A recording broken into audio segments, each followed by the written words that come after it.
everybody, it's Miss Steely here, and I just wanted to say quickly how much I miss seeing you all. I miss your morning hugs and seeing you guys every day. So keep up the good work. I know this is feeling a lot sometimes. I know a lot of us are getting tired, but you've been doing an awesome job so far, and I just want to say that I'm proud of each and every one of you for everything that you are getting done. Okay, so here we are doing Wednesday's reading. Again, I'm going to read to you the story, and I will read to you the questions. I'll give you a few hints on some of the questions. But if you need more assistance or in-depth question answering, you'll need to go back to Monday's video. Okay, so here we go. This is Wednesdays. Remember, it's going to say up in the upper right-hand corner what day of the week we're on. And we're going to do hot air balloon history. Paragraph A. Have you ever seen a hot air balloon? It moves slowly in the air. It is very colorful and very large.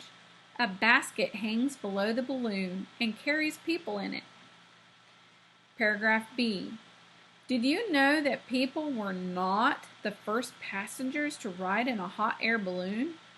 It was 230 years ago that the first balloon went into the air.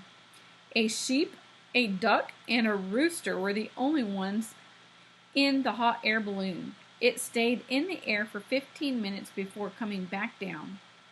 2 months later, it was time for the first person to take a ride. Imagine how scary it would be to be one of the first people to ride in that basket above the ground. I wonder how high they got. Do you? Paragraph C.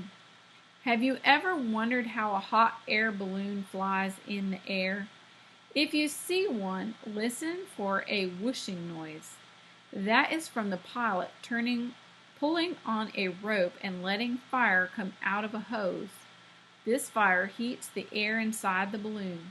When the hot air fills up, the balloon rises from the ground. That is because hot air weighs less than cold air. It takes a lot of hot air to pick the balloon up off the ground. That is why balloons are so big. D. Today, hot air balloons are very popular. They are still flown by heating the air with fire. Hot air ballooning is so popular that there are festivals for it all around the world. These festivals show off the different styles and colors of balloons. Not all the balloons have the same shape. Some even look like famous cartoon animals. As long as there is a piece of fabric that is big, round, open, and can be filled with hot air, a pilot can make a hot air balloon. We're pretty fortunate. Paris Balloon Festival comes to town every year almost. So if you haven't had a chance to get out to the Balloon Festival, make sure you check it out. It's a pretty awesome sight. All right, I'm going to read for you the questions for this story. So again, make sure you're on Wednesday's questions.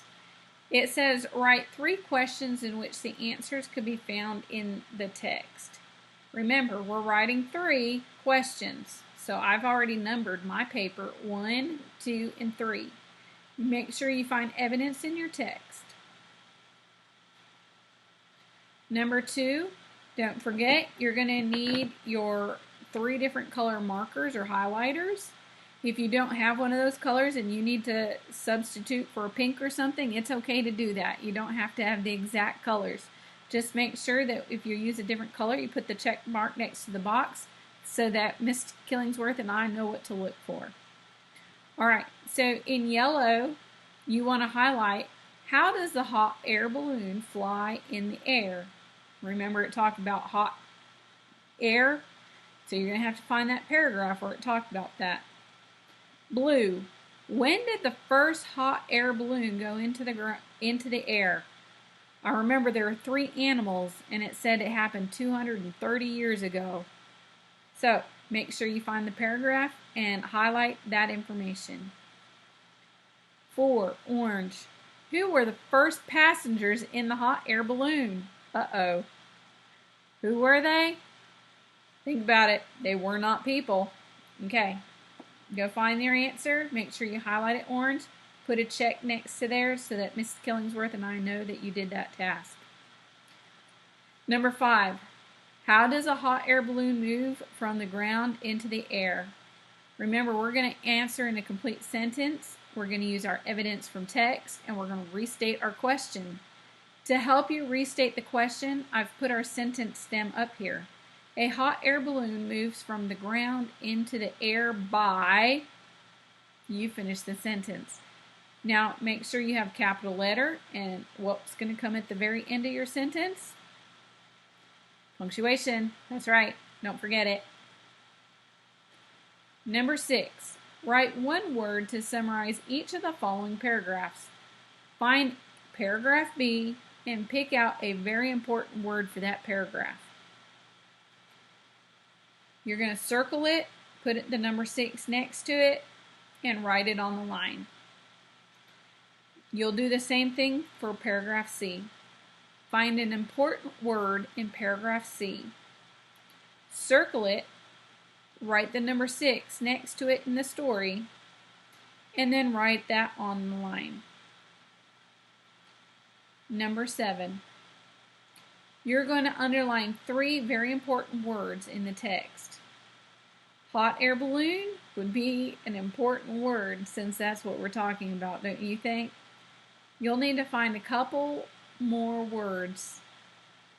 Make sure you have 3 of them underlined with the number 7 next to it. Number 8. Summarize the history of a hot air balloon in less than 3 sentences. You can have 1 to 3 sentences. Do not include more than 3 sentences. Remember, you're writing in complete sentence, you're circling your evidence, and you're restating the question. I'm going to add the sentence stem now for you.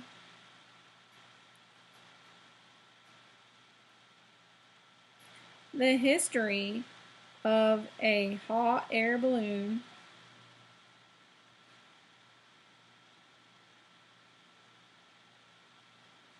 is... You'll need to finish that sentence. Remember, you may have up to 3 sentences, but no more than 3 sentences.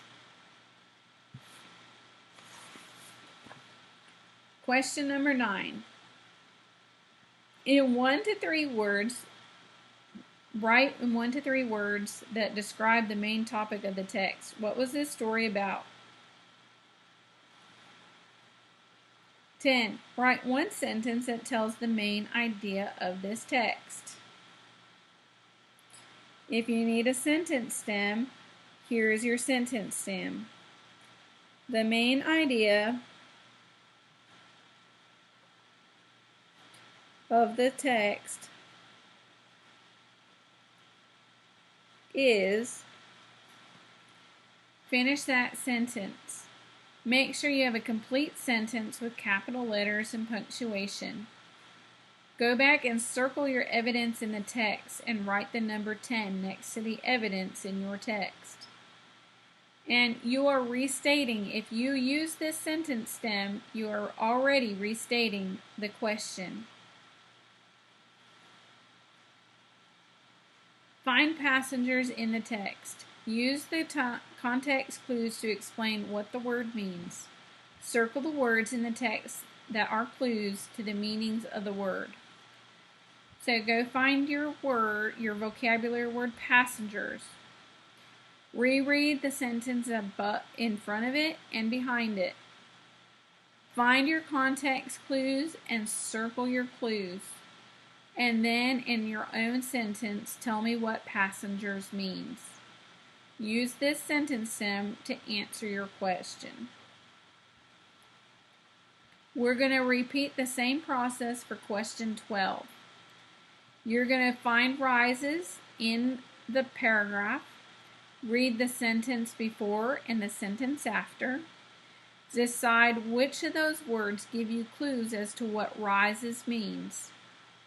And then you are going to write a complete sentence telling me what rises means.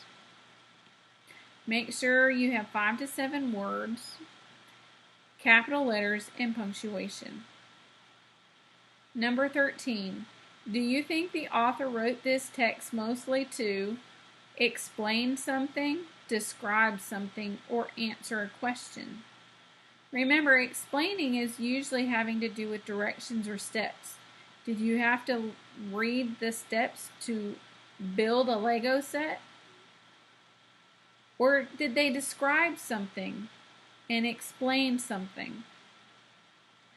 They could be very confusing, but if you have a question, make sure you reach out to Miss Steele or Miss Killingsworth. Your other selection is an answer a question. Was there a question that was being answered in your story? Whichever box you check, make sure you circle it down here and write a complete answer. What is the author trying to explain, describe, or answer? The author is trying to pick one of these words and answer the question. All right, that's it for today's.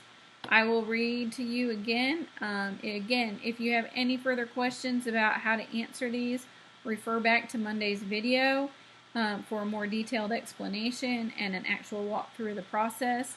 If you still have troubles, then make sure you reach out to Ms. Killingsworth or myself, and we'll be happy to answer any questions. Have a good night, guys. Bye.